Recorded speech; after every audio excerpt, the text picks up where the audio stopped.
now, isn't it? Third talk for the year for our webinar series. So you'll see on the slide in the screen share some of the information there about this seminar series. So I won't go into too many details there. You've all had a chance to have a look at it and understand what we're here for and why. And so for today, I'll just get my bits and bobs together.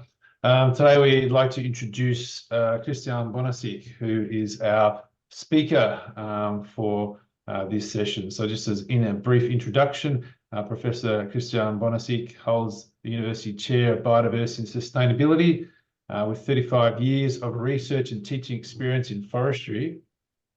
His expertise encompasses ecology, biodiversity conservation, and protected areas, climate change, and biodiversity. His research has pioneered the understanding of how business and biodiversity should be combined in a globalized world. Professor Bonacić's work is innovating forestry curricula, includes at least 3 significant academic processes over the last 25 years. As a leader in curricular innovation, he has contributed to the inclusion of conservation ecology in forestry students' curricula. The forestry program at Catholic University currently includes skills and theoretical content oriented toward achieving the sustainability triad and following sustainability development goals. Professor Bonacić serves as a steering committee member of the Asia Pacific Forestry Education Coordination Mechanism since 2023 and was a guest speaker in the annual Chinese National Forestry Deans meeting in 2018. His current ecological work focuses on invasive alien species and forest fires globally, on benchmarking sustainability and biodiversity strategies of the world's largest forestry industries. So welcome, Professor Bonacić. I'll hand over to you. Thank you very much. I will try to share my screen. And you let me know if you can see the full screen now. Okay. Are we all right? Yes. We are right. Thank you for having me today. This is a great place for me to discuss several issues regarding how we have to innovate for our forestry education in the APEC countries, and what can we do to be side by side with the industry and also with the global issues that planet Earth is now facing. So the title of my talk is Navigating the Global Landscape of Global Forestry, looking at 3 main things. First of all, I'm going to say a few words about Chile and the context of our forestry sector and how we did some curriculum innovations to make our career a career that could comply with the current challenges that we're facing in Chile in terms of the forestry sector. And the second part of my talk is about how we have this catastrophe of the COVID pandemic and how that affected our students and how this is making us to rethink many things that we do for teaching and learning experiences for our students. Humans are a kind of animal that forget bad news very soon. It seems to me that nobody really talk or discuss further what happened with COVID, and the consequences of COVID are still here. And in the last section of my talk, I'm going to stress the importance that academic careers and academia should be aligned with the industry and should be aligned with the new challenges that the market is demanding from us. And I will show you some examples about that. So before we go into the talk, let's remember that humanity is now hanging in a bridge, in a dilemma. This is a bridge in Vancouver, and shows how we are kind of jump. How we are now in a landscape of uncertainty, climate change, and many other things are happening together, and we need to prepare our students and future forest engineers to be able to adapt and innovate to solve the problems that we are facing now.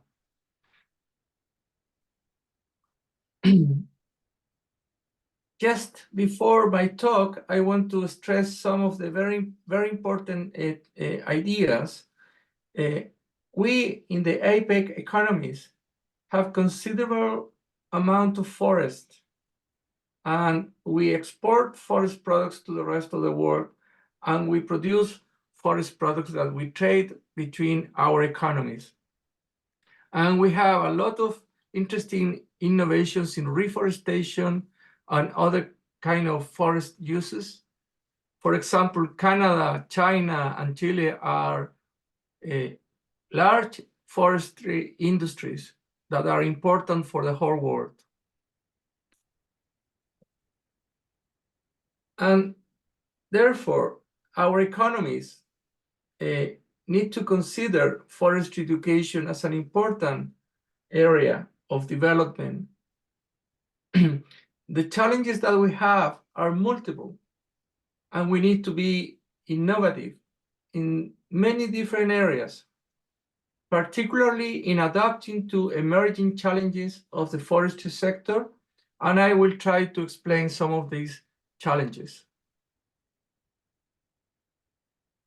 This talk aims to address how we can provide new skills to our students. For example, allowing them to understand being key players in the emerging carbon trade development, in the climate change mitigation and adaptation. We need to understand now forest means much more than forest products, and we need to continue growing our understanding and our training of our future forest engineers on the human dimensions of forestry production. We need to be able to communicate to our students and to empower them so they can be real ambassadors of nature, explaining what means ecosystem services, allowing society to understand the importance of natural capital, and be awake and open to new technological advances that can be used in the forestry industry. So the challenges are multiple challenges. The challenges are diverse. The ultimate goal is to show that forestry education must focus on sustainable production, but coexisting with environmental conservation, which is vital for the 21st century. So in my talk today, I will describe some of the challenges and changes that we have done in our APEC economies in terms of forestry education, and particularly I will show how we innovate and renew our curriculum a few years ago.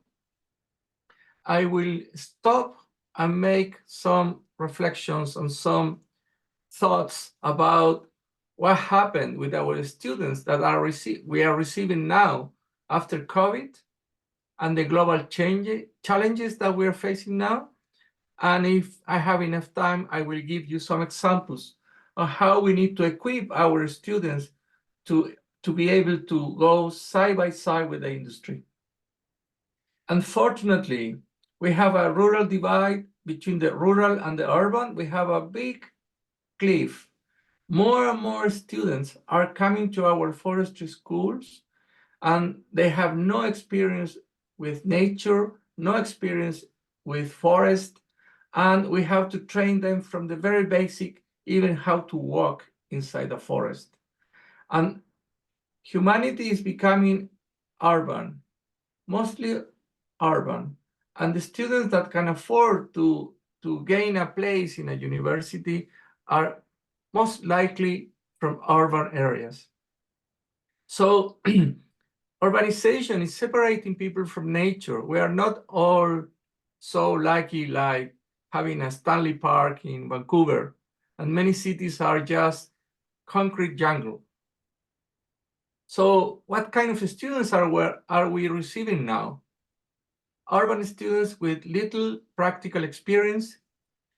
They tend to think that because they have a phone, they can solve things like a game in a very simpler way. They have almost no experience to work in the field or to stay outside an entire day. They have low motivation and proactiveness after so many hours of online teaching during 2 years of COVID. It's hard to convince them to come to a talk face-to-face or to do a practical thing nowadays. They have this idea that everything can be on their fingertips in a phone. So how we can transform our forestry career into something useful for the real world now? Well, let me talk to you and say to you from where I am standing in this talk. I live and work in one of the longest countries of the world from north to south. And in the central region, we have Mediterranean forests and scrubland. In the south, we have temperate rainforest. And in the very south, we have deciduous forest mixed with temperate rainforest, depending how wet is the forest. And we have a thriving industry for the last 40 years with plantations that were originally developed in eroded areas after bad practices of agriculture. And for 20, 30 years, we have a strong support from the government subsidizing pine tree plantations and eucalyptus plantations, Eucalyptus globulus and pines. And then we managed to grow our industry to 2.2 million hectares of plantations. And from there, we export to the world. But we have a lot of native forest, and the idea and the main motivation of our government is to maintain and recover native forest. And our Chilean economy has a big input from the forest industry, particularly from plantations. We exploit plantations in a renewable way. And the purpose of our forest production is the global markets. It's not just our own consumption. And we have 2 large companies in Chile that are key players in the forestry industry around the world. But in the 21st century, we're not talking anymore just about forest production. We're talking about forest and socio-ecological systems. And we are quite aware of climate change and global change as a whole. So we have a global problem that forests are in some parts of the world decreasing, and some other parts are recovering, but not as they were in the past. So the fact that we may have more trees in a given place doesn't mean that we have the whole biodiversity and ecosystem functioning that we lost because of deforestation. We have more people, more land use pressure for food production like livestock. We have climate change increasing the probability of forest fires. So we have less forest available, and forests have become more and more important for humanity. Why we have a problem with our forest, native forests and plantations? Because deforestation has been the rule for 1,000 years. But now we added the climate change effect. We are adding fires and droughts, and we are adding increased demand of forest products. We need to replace plastics for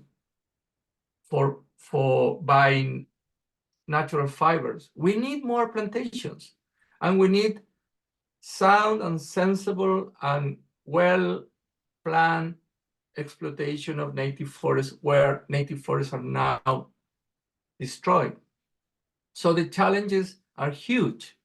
And we are all aware in our economies about all of these factors.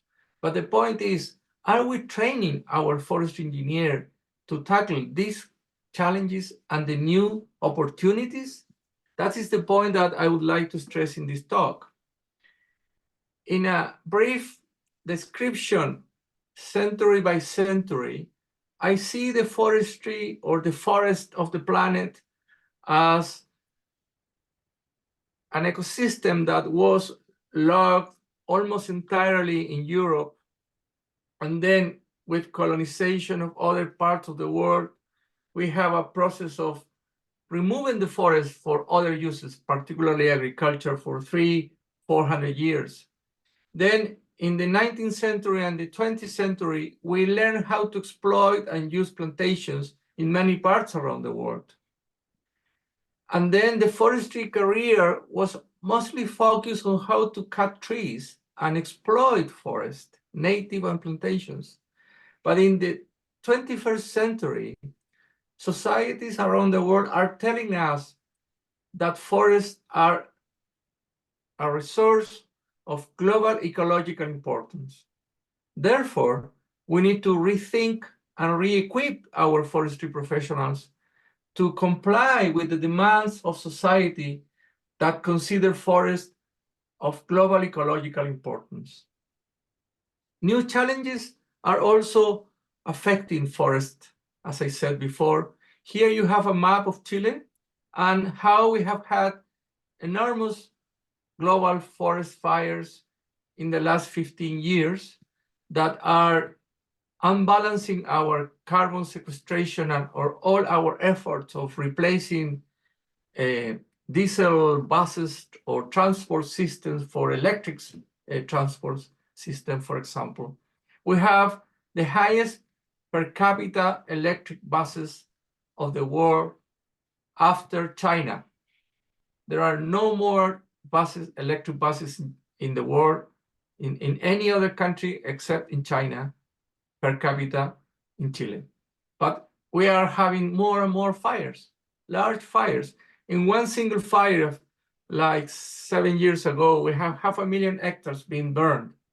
We thought that because we are from a southern hemisphere economy, we are so unable to tackle fires. But then you see Canada on flames, on fire as well in the developed world. So we are having this problem now. So the new forestry career should be very aware that we are the career and the profession, and we're training the people who manage ecosystems, not only forest, not only trees. We are training people who are able to manage ecosystems, and we are aiming for a global paradigm called sustainability. So we have done at least 3 major changes in our curriculum, and I will summarize very briefly how we do this process in our university.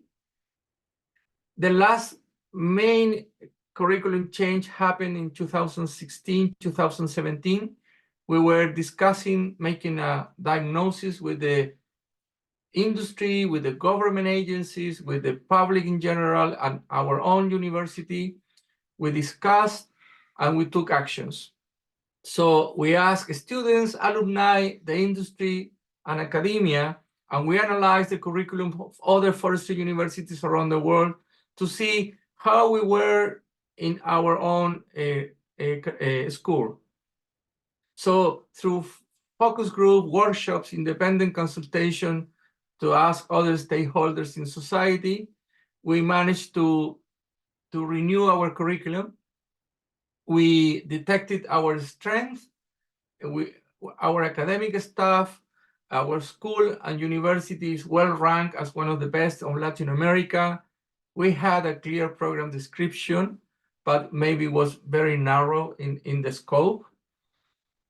Despite that, despite our school is very small, we have a high employment rate, and a lot of students go to graduate studies after the undergrad. But we have some weaknesses, and the weaknesses were that we lack interdisciplinarity. We were lacking to have our students exposed to the industry and the real world problems early in their careers. And we were lacking practice and access to field activities. Also, we detected that although we have an English test for all the undergrad students of our university, our students were not proficient in English, and also were lacking a lot of soft skills. Those were the main weaknesses. So after this process, we changed the school curriculum into a major, and we separated our major from the agriculture major with different contents and different minors for a changing world. So within this idea, we are trying to increase the work outside the lecture room and try to bring more students into the forestry industry. So the vision and scope of our current career, forestry career, is to promote forestry development, sustainability of natural resources, and environmental protection to enhance life quality by increasing well-being. Forestry at Catholic University combines ecological knowledge and entrepreneurial innovation for a sustainable economy. So they have 2 years of basic science, and then they enter in year 3 and 4 to the forestry major, and then they have 3 minors where they can choose 2 of them. So the major is composed of 10 main areas: soil science, climatology, forest ecology, hydrology, GIS, forest silviculture, biostatistics, plant biodiversity, environmental economics, and conservation biology. And after that, they have these minors: forest management, landscape ecology, urban forestry, forest conservation and restoration, business management, and environmental economics. So how we're trying to improve the access of the students to nature? First of all, the idea is to take them for several days, getting them out of the comfort zone, dealing with unexpected challenges all day in the field, interacting with peers and different peoples and situations. Our program is also international, and we receive students from UBC, from University of California, and we have received different students from other countries from Europe as well. Here you have some examples of our students, graduate students from our Master of Natural Resources, students from the US, University of California. They come from different campuses. Now, after COVID, we have 2 more years that they have come again. And we have students from UBC from the last 2 years, since the last 2 years. But I cannot continue without saying the COVID catastrophe made a huge impact in our students.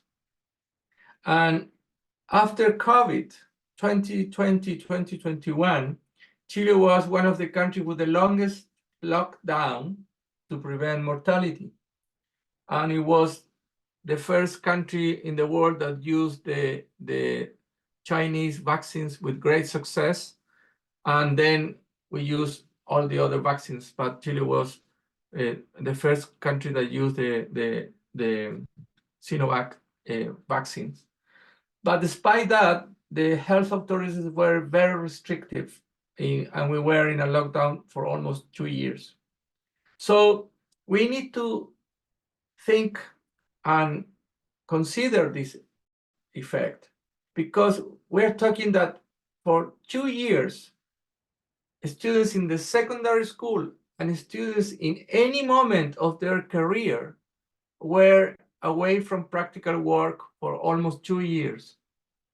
That means that regardless the year that the students were in their studies, secondary school or university, COVID deprived them of an important amount of access to nature, almost a time that is almost impossible to recover within their given development stage within their undergrad career.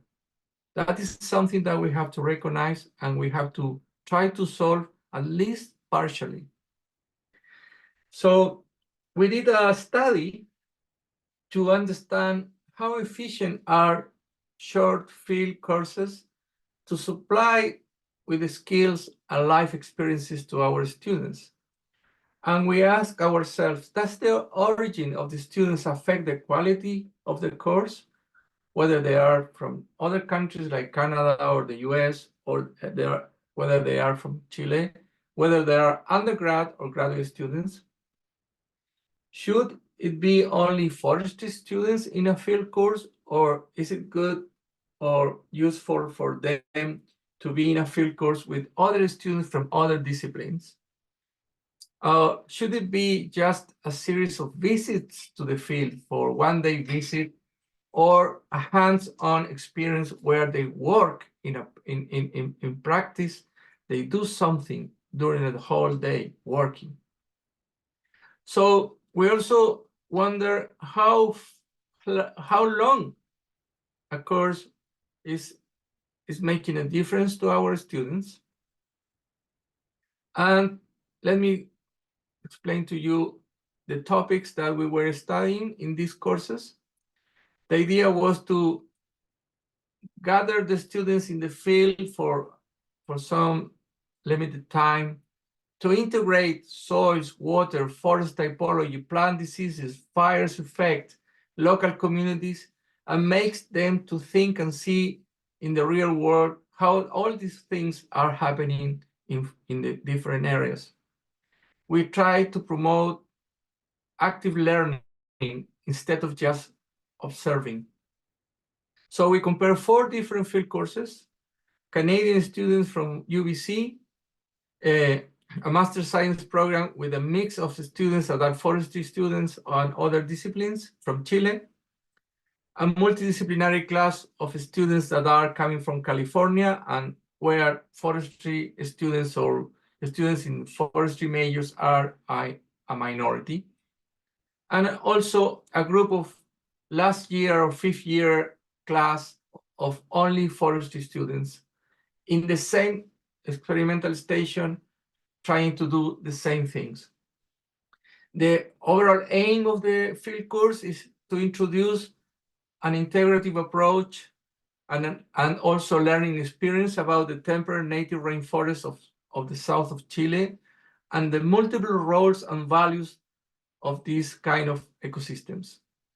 So in the first day, we take the students for a walk, a trekking experience, climbing a mountain to reach ancient forest, which is a walk that lasts 8 hours approximately, going up, and 5 hours going up and 3 hours going down. It's very intense and very demanding. And then you see how the students are struggling to climb a mountain and get into the forest. There is no other motivation that allowing them to disconnect from their mobile phone and getting sweaty and tired and getting into an ancient forest that is more than 1,000 years old. There are no topics to be said. There are no explanations of any kind. The only thing that we expect with that first day immersion in the forest is that they came back sore and tired, and then we asked them to write in a blackboard what they felt, how they feel in the forest, what happened with them walking for 8 hours inside the forest, and what were their thoughts and what were their experiences. So after that first day, where we immersed the students into this experience, we start our field course.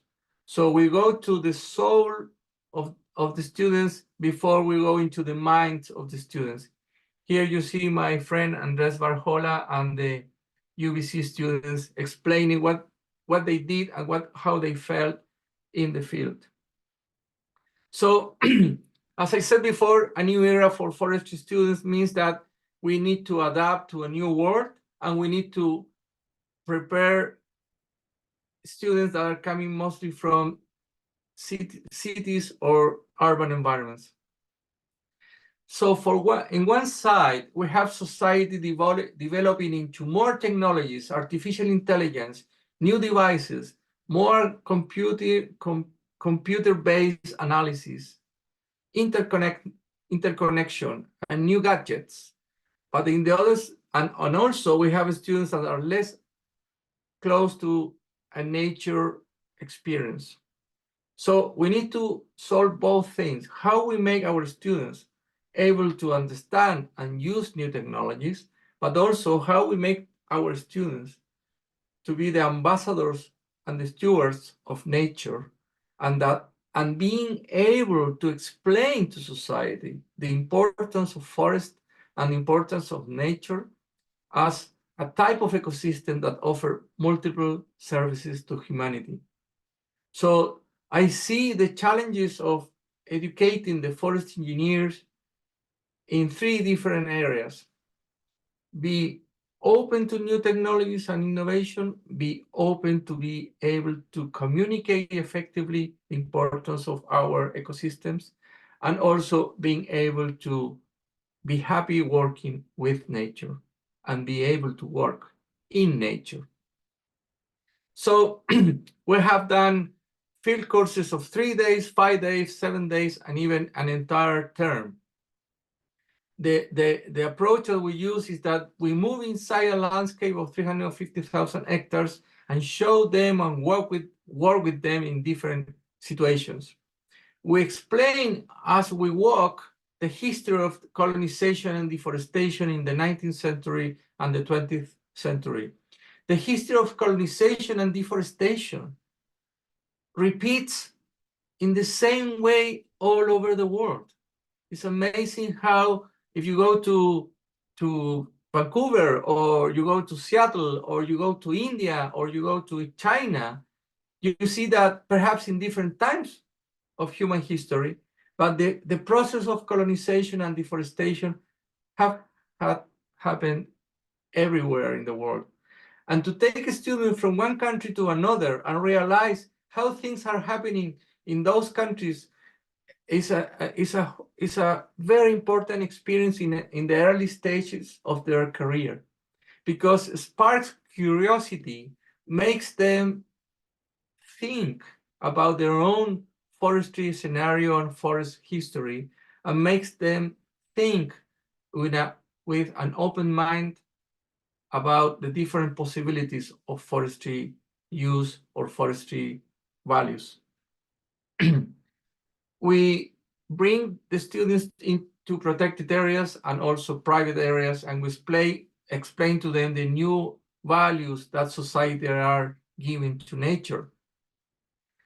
So we make the students to understand the importance of an ancient forest and the differences with secondary forest and all the things around that. I'm not going into the details, but we also explain and integrate wildlife conservation and biodiversity conservation, and we train them how to measure biodiversity. Forests are ecosystems, and my role in my School of Forestry is to explain to them the importance of wildlife within the forest.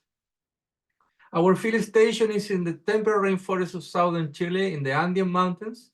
Here you see our accommodations and our students preparing camera traps for research. This is a view of the type of forest where we work, where we are surrounded by volcanoes everywhere and lakes, and we have this experience of working for 8 hours in a trekking experience. The results of our different field courses assessed in academic evaluations, and also they write their own thoughts at the end. We believe that any field course that keeps the students for 5 days or more in the field makes a fundamental change in their minds and souls, right? Also, we tested that a very tight schedule where most of the day they stay outdoors, regardless it's raining, it's cold, or it's snowing, or it's hot, and only giving them very precise information, but keeping them active and walking and learning and discovering new landscape and talking to new people is very intense in the experience and very few times sitting in a classroom, although we have a fantastic classroom. So here you have students, I think these are from Vancouver with Andres Barjola, and here they are taking some measurements in the forest. And here we have a senior professor of our School of Architecture and Design who explains to them how trees and wood can be many things for humans beyond a product. And we also go into a cave system to show them how roots go hundreds of meters even underground, and to explain all the water cycle and the importance of volcanism. And so we see the forest from above and from below, and we find curiosities like these native trees growing inside and another species that die. So the idea is that we also tested which is the best group size for having a very personal, close experience. And we believe that 10 to 15 students is the best experience for 5 to 10 days field work.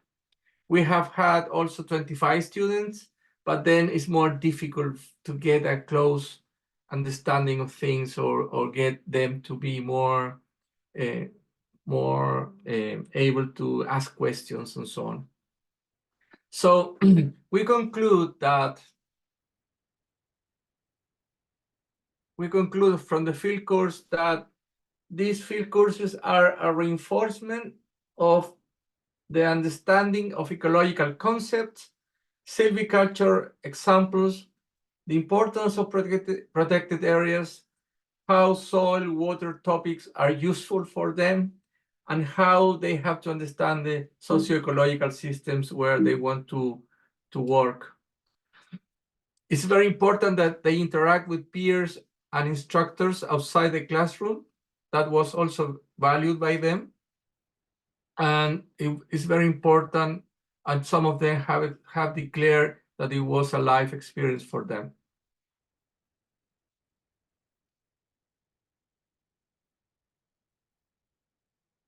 So also it's very important for them to meet local people from First Nations, landowners, foresters, and that greatly improved the quality of the discussion and the overall experience.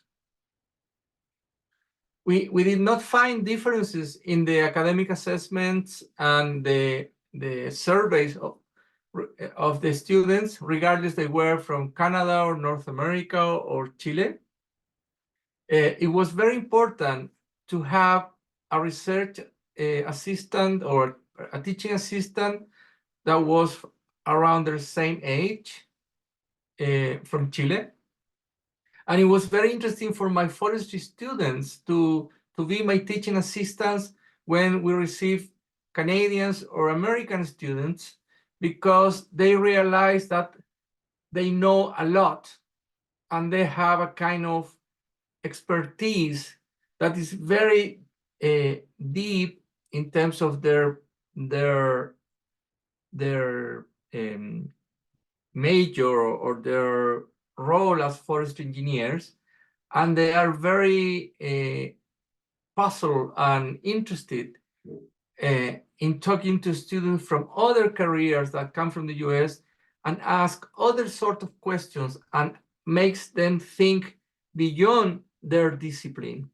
So as I've been able to teach students from different parts of the world and many generations of Chilean students, I realized that it gives a lot of insight to my students to have students from other countries, and also the other students from North America particularly are very impressed how much the Chilean students know about their topic or their work. So the multidisciplinarity in the field makes a lot of sense. What are the future steps? We expect to combine our field courses from Chile and other countries within the same week. So bringing Chilean students with UBC students, or students from China, or a student from Australia. We dream that we could create a global APF-net for field course for the Global South students to come to the temperate rainforest of Chile, and our students to go to Southeast Asia tropical rainforest. I think bringing students from one corner of the world to another corner of the world to a complete different ecosystems will open their careers from the very beginning to a new horizons. So I hope we can do that. We can exchange students and do these field courses. The final remarks of our field course is that field courses are a rewarding experience and boosted the motivation and self-esteem of the students that are close to enter the market as forestry professionals or environmental managers alike.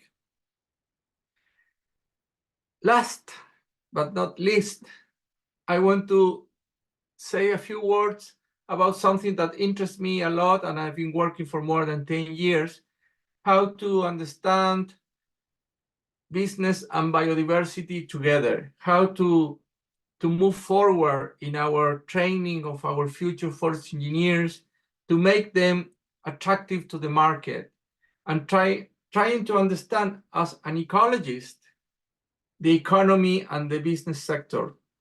And I have to say, as an ecologist, that we have a serious problem as ecologists. And I'm trying not to be in that type of ecologist. That we believe that ecology is the most important thing, and we believe that nature is the most important thing, and we blame everybody else of being bad with nature or bad to nature.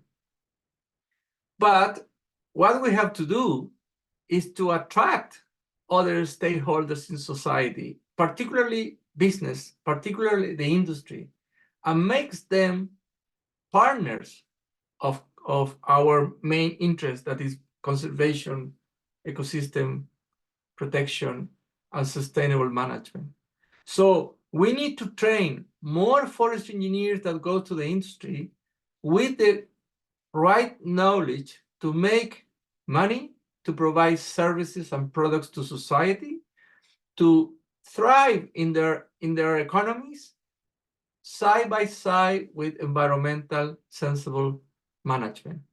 So I'm going to show you, I've been researching on the most important forestry companies around the world, and I will show you now one of them and how they see their future and how they are organizing their way of making business.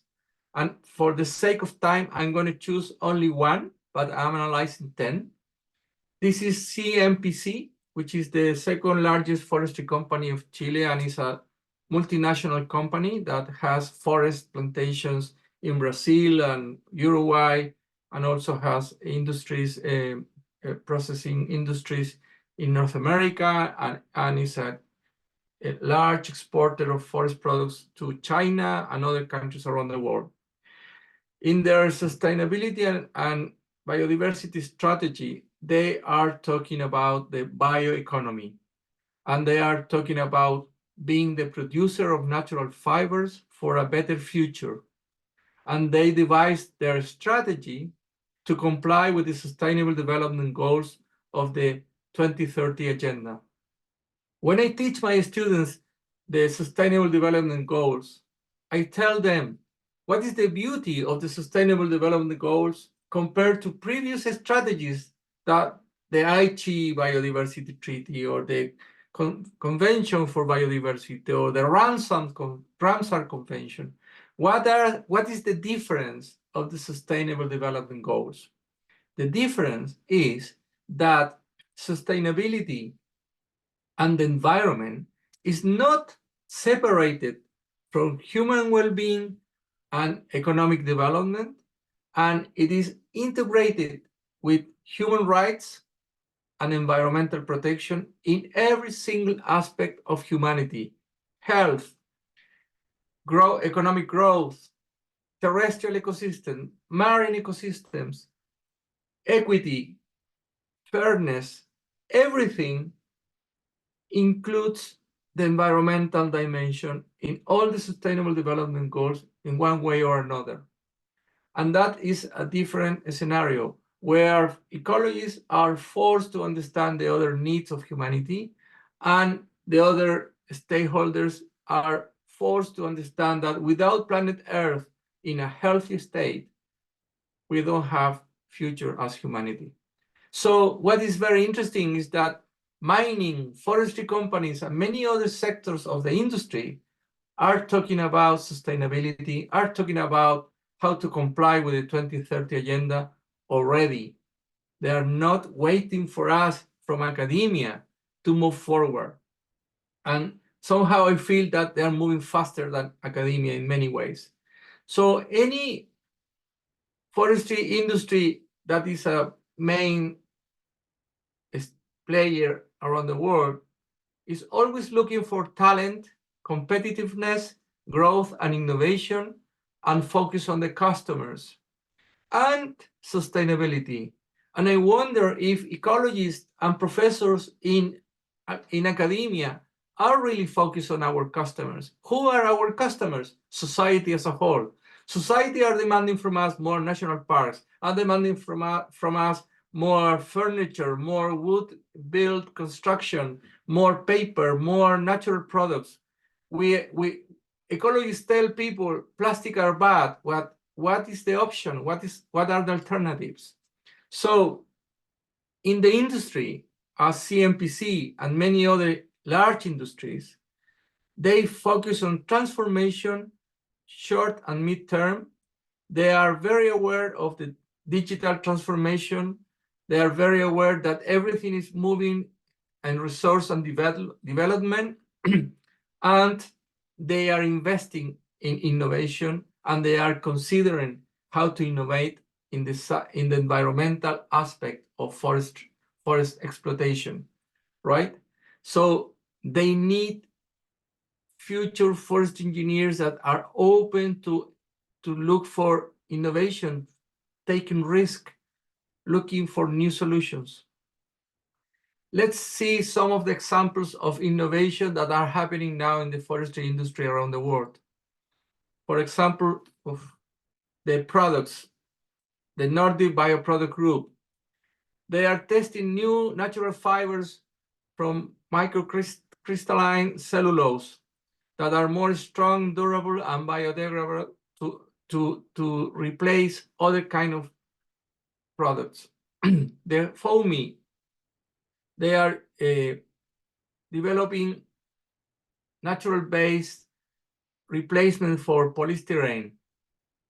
And the Pulpex innovation action to combat plastic pollution, how we can improve or use more fibers from trees to replace plastic. And the green economy, the green hydrogen economy ecosystem. Chile is now moving forward because we have a lot of solar energy and a lot of wind energy. We are moving into the green hydrogen ecosystem economy, and the forestry sector of our country is moving forward on using hydrogen in their machinery and in their pulp mill industry, and they want to continue decreasing their carbon footprint by using green hydrogen produced from energy that comes from solar panels or wind. So we have in Patagonia, in the south of Chile, a lot of wind, and we are now starting large companies that are aimed to produce hydrogen to export to the world. So the green hydrogen ecosystem is a target for the forestry industry in my country that wants to use green energy. So the opportunities are for all sectors, but the forestry industry in Chile is thinking on how to use that. And the sustainable construction of the future with wood. In the past, we have these houses that are very rustic and very cheap and not very durable. In the present, wood is being integrated, and now in the future, and it's really happening already in Chile and Canada and many places, the building high altitude building. So in the industry, they want to move into the deep tech or deep technology or industry 4.0, using automatic devices, artificial intelligence, side by side with human work. So the industry is keen and need that our students learn about artificial intelligence and analytics, process simulation, the use of wood-based composites for 3D printing, autonomous robots management for forest operation, biotech and genomics, advanced materials like nanocellulose, microfibrillated cellulose, clean energy, hydrogen, synthetic fuels, estimating the carbon footprint of an industry, and the quantum computing that is coming very soon, right? And the cybersecurity associated with quantum computing, right? So my final remarks, and I want to thank you for listening to me for so long, is that we need to rethink the way that we're training our students. We need to attract the best students in town, and somehow we need to call them because they are interested in nature, and we are open to them, the whole world of technology, innovation, and the social sciences alike, for valuing forests in a broader perspective. So forest engineering is a profession not of for the future, is for now. It is imperative for the new generations of forest engineers to step forward and spearhead efforts in mitigating the climate crisis. I cannot think of any other profession. I teach biologists, forest engineers, agronomists, veterinarians. I have been teaching geographers. In my opinion, not being a forest engineer, I'm an ecologist, the forest engineer is the professional or the person with the tools working as a team with other professions, but to spearhead forest and ecosystem management, not just forest, ecosystem management. Because we don't only need to learn how to protect an ecosystem, we need to manage, recover, recreate ecosystems. And the forest engineers, from the very basic years of their learning experience, learn all the components of an ecosystem and how they move and change and how they can be used in a sustainable way. So by empowering local communities to flourish within a sustainable environment, forest engineers can serve as stewards of our natural capital. So they have a social role as well. Socio-ecological systems and forests are the most iconic ecosystem on land, and forest engineers are the stewards of forest. Additionally, fostering collaboration with other professionals is crucial for collective progress, but we need to change our curriculums to teach our students to become leaders of interdisciplinary groups and not just listeners of orders by other professions, right? That's a difference. Together, we can navigate these challenges and pave the way for a brighter and greener future. Perhaps the era of a solitary professional amidst the forest depths has come to an end. I want to thank my co-author of this talk, Jose Tomás Corthon from CMPC, who provided insights and slides for the last part of my talk. We are part of nature, and nature is our home. And here you have the UBC student hanging in a bridge, looking at wonderful soil profile in a volcanic area of my country. And I wish many of you come to visit us and bring your student with you for having a field experience with us. Thank you very much.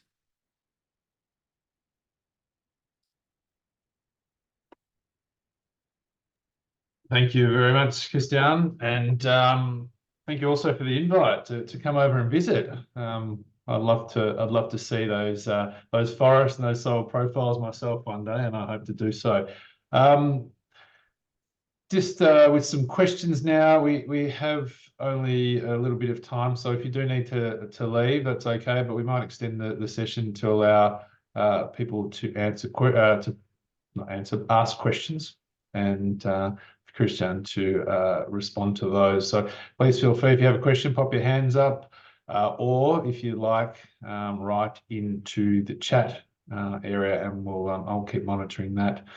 All right, Gangu. Hi, thank you so much for your excellent talk. I was amazed by the approach your university used to examine the internal weakness and the strengths, and to find the opportunity to working with toward more like close to the forest. So I was heard quite a lot of university right now. They are facing the issue, but they want to change the name, move to another direction for conservation, for environment, for those change the name. And I think you was more like focus more toward the forest, to more focus on the student competency and student ability, and also the special of the learning. So I had a question for you. What do you think about the future of the forestry school? So we need to change the name, or we need to promote a forestry? And what are your opinions? Well, thank you, my dear friend. Sometimes it's better not to be of one kind of people or one kind of profession and work for that profession for your entire life. So, because I'm not a forestry engineer as a first training, but I've been trained and I've been working for forestry engineers for 35 years, I can see from outside what are the main things that a forest engineer can do in society, and what are the new challenges that are facing. And I strongly support the idea that forest ecosystem management is the right way to portray this wonderful profession. Because you are not managing trees, you are managing ecosystems that are dominated by trees. And ecology is a very young science. It's not more than 150 years old, right? So it's quite understandable that the forestry engineers of the 16th century in Europe, or the Chinese forest engineers 2,000 years ago, saw the trees as something to be used only. But now we have a better understanding that a forest is not a group of trees. A forest is a complex ecosystem. And forestry engineers have been learning ecology forever, from the very beginning of this profession. The first ecological society was the Soil Ecological Society in North America and was created by forest engineers, for example. So I think the name depends of the language, but we say forest ecosystem management or forest ecosystem engineer, talking about the ecosystem as a whole, will be a good option. Let me just finish my answer with a very practical division that we did in our school. Our school created 30 years ago the School of Forestry within the School of Agriculture. So in one single school, all right? And now, just 2 years ago, we created a School of Natural Resources, right? Natural Resources as a new school. But when we decided to create this new career, which is called Natural Resources Engineering, we said everything related to biodiversity and forest ecosystems and ecology is in forestry and not in natural resources. Everything related to food production from plants and animals is in agronomy, but we teach them sustainability and management of pollution and so on. So what are the natural resource engineers going to do? They are going to do modeling of water pollution, they are going to do modeling of climate, they are going to do soil management, but everything related to biodiversity, trees, insects, wildlife, stays in forestry. And that was my contribution to these professors' discussions. Thank you. Thank you so much. Thank you, John. Over to you. Thanks very much, and great presentation, Cristián. Just a quick addition to what you just answered to Guang Yu. When you change the name of a faculty from forestry to something else, it's always the start of the end. We see that time and time again. So you change it to something like forests and the environment. That's the first step in killing forestry in a program. The question I had was, you talked about how important it would be to take students to a temperate rainforest and then to somewhere, perhaps a tropical rainforest somewhere. What about taking students to examples of temperate rainforests in different parts of the world? So they were comparing like with like. So a temperate rainforest in Canada, temperate rainforest in Australia or New Zealand, a temperate rainforest in Chile or Argentina. That way they would see, a student specializing or wanting to become a forester in somewhere like Chile, it's probably not going to actually need very much tropical experience. But if they were to get experience from Australia, they were to get experience from Canada, they see the same type of ecosystems. Just a thought that there's maybe instead of contrasting, it might be more valuable to compare. Well, let me answer your question, John, with a question to you. Imagine who you are now without having the experience as you have in your career, visiting all sorts of ecosystems around the world. Would you be the same brilliant professor that you are by just going from Scotland to Vancouver and coming back? I completely disagree with you, my friend, because I had that question myself when I was going to do my PhD. I had the opportunity to go to Gainesville, which is in Florida, and my dean said, "Are you crazy? Why are you going to a tropical ecosystem? You go to England, And then that's why I went to England, But in my own life experience, the fact that I've been able to visit tropical ecosystem and other ecosystems where you don't just visit the trees or the ecosystem, you visit and learn and see the people. Remember that we're talking about landscapes, and landscapes means today we have my mentor, emeritus professor, 88 years old, giving a plenary talk a few hours ago. And he said, landscapes are nature and people, and both are changing forever. So to have the opportunity of a student from China to come to Chile and see our temperate rainforest, it will be an experience that will make them to be different in the way that they think, and to be better, to be open-minded to new experiences. So next time that John wants to go to China, he should go only to the temperate rainforest area, right? Okay. Write a reply, John. I'm trying to think of a clever reply, but I can't. I'm too exhausted from jet lag. Yeah, fantastic. Any other questions at all from anyone? I don't see anything in the chat. And I will push things along because I know we're 10 minutes over time, and I know in Chile it's quite late now. It's nearly midnight. So it's always a pleasure to see my friends. It is always nice to see each other, isn't it? For sure. We should do it more often, and in person too. So with that in mind, I might wrap that up. Thank you very much, Cristián, for your talk today. Greatly appreciated.